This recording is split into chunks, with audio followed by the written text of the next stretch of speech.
شروع اللہ کے نام سے جو بڑا مہربان نہایت رحم والا ہے۔ قیامت قریب آ پہنچی اور چاند شق ہو گیا، اور اگر کافر کوئی نشانی دیکھتے ہیں تو منہ پھیر لیتے ہیں اور کہتے ہیں کہ یہ ایک ہمیشہ کا جادو ہے، اور انہوں نے جھٹلایا اور اپنی خواہشوں کی پیروی کی، اور ہر کام کا وقت مقرر ہے، اور ان کو ایسے حالات سابقین پہنچ چکے ہیں جن میں عبرت ہے، اور کامل دانائی کی کتاب بھی، لیکن ڈرانا ان کو کچھ فائدہ نہیں دیتا۔ تو تم بھی ان کی کچھ پرواہ نہ کرو، جس دن بلانے والا ان کو ایک ناخوش چیز کی طرف بلائے گا تو آنکھیں نیچے کیے ہوئے قبروں سے نکل پڑیں گے، گویا بکھری ہوئی ٹڈیاں ہیں۔ اس بلانے والے کی طرف دوڑتے جاتے ہوں گے، کافر کہیں گے یہ دن بڑا سخت ہے۔ ان سے پہلے نوح کی قوم نے بھی تکذیب کی تھی، تو انہوں نے ہمارے بندے کو جھٹلایا اور کہا کہ دیوانہ ہے، اور انہیں ڈانٹا بھی۔ تو انہوں نے اپنے پروردگار سے دعا کی کہ بار الہ میں ان کے مقابلے میں کمزور ہوں، تو ان سے بدلہ لے۔ بس ہم نے زور کے مہ سے آسمان کے دہانے کھول دیے اور زمین میں چشمے جاری کر دیے، تو پانی ایک کام کے لیے جو مقدر ہو چکا تھا جمع ہو گیا، اور ہم نے نوح کو ایک کشتی پر جو تختوں اور میخوں سے تیار کی گئی تھی سوار کر لیا۔ وہ ہماری آنکھوں کے سامنے چلتی تھی۔ یہ سب کچھ اس شخص کے انتقام کے لیے کیا گیا جس کو کافر مانتے نہ تھے، اور ہم نے اس کو ایک عبرت بنا چھوڑا، تو کوئی ہے کہ سوچے سمجھے۔ سو دیکھ لو کہ میرا عذاب اور ڈرانا کیسا ہوا، اور ہم نے قرآن کو سمجھنے کے لیے آسان کر دیا، تو کوئی ہے کہ سوچے سمجھے۔ عاد نے بھی تکذیب کی تھی، سو دیکھ لو کہ میرا عذاب اور ڈرانا کیسا ہوا۔ ہم نے ان پر سخت منحوس دن میں آندھی چلائی، وہ لوگوں کو اس طرح اکھیڑے ڈالتی تھی گویا اکھڑی ہوئی کھجوروں کے تنے ہیں۔ سو دیکھ لو کہ میرا عذاب اور ڈرانا کیسا ہوا، اور ہم نے قرآن کو سمجھنے کے لیے آسان کر دیا ہے، تو کوئی ہے کہ سوچے سمجھے۔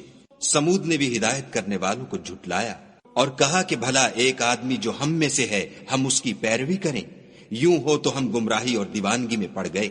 کیا ہم سب میں سے اسی پر وحی نازل ہوئی ہے؟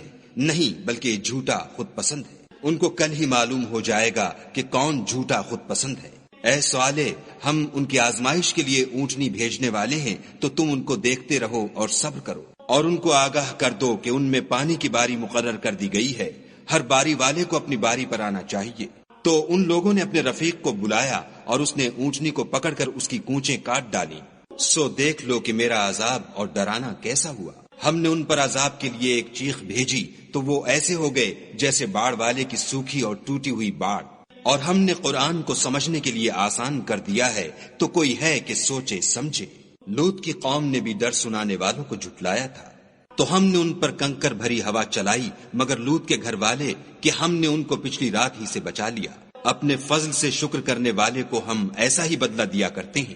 اور لوط نے ان کو ہماری پکڑ سے ڈرا بھی دیا تھا، مگر انہوں نے ڈرانے میں شک کیا، اور ان سے ان کے مہمانوں کو لے لینا چاہا، تو ہم نے ان کی آنکھیں مٹا دیں۔ سو اب میرے عذاب اور ڈرانے کے مزے چکھو۔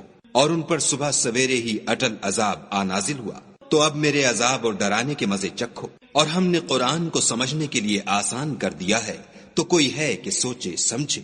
اور قوم فرعون کے پاس بھی ڈر سنانے والے آئے، انہوں نے ہماری تمام نشانیوں کو جھٹلایا، تو ہم نے ان کو اس طرح پکڑ لیا جس طرح ایک قوی اور غالب شخص پکڑ لیتا ہے۔ اے اہل عرب، کیا تمہارے کافر ان لوگوں سے بہتر ہیں، یا تمہارے لیے پہلی کتابوں میں کوئی فارغ خطی لکھ دی گئی ہے؟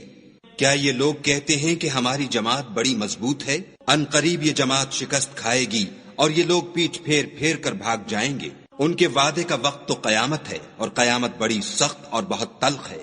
بے شک گناہ گار لوگ گمراہی اور دیوانگی میں مبتلا ہیں۔ اس روز منہ کے بل دوزخ میں گھسیٹے جائیں گے۔ اب آگ کا مزہ چکھو۔ ہم نے ہر چیز اندازہ مقرر کے ساتھ پیدا کی ہے، اور ہمارا حکم تو آنکھ کے جھپکنے کی طرح ایک بات ہوتی ہے۔ اور ہم تمہارے ہم مذہبوں کو ہلاک کر چکے ہیں، تو کوئی ہے کہ سوچے سمجھے۔ اور جو کچھ انہوں نے کیا ان کے اعمال ناموں میں مندرج ہے، یعنی ہر چھوٹا اور بڑا کام لکھ دیا گیا ہے۔ جو پرہیزگار ہیں وہ باغوں اور نہروں میں ہوں گے، یعنی پاک مقام میں ہر طرح کی قدرت رکھنے والے بادشاہ کی بارگاہ میں۔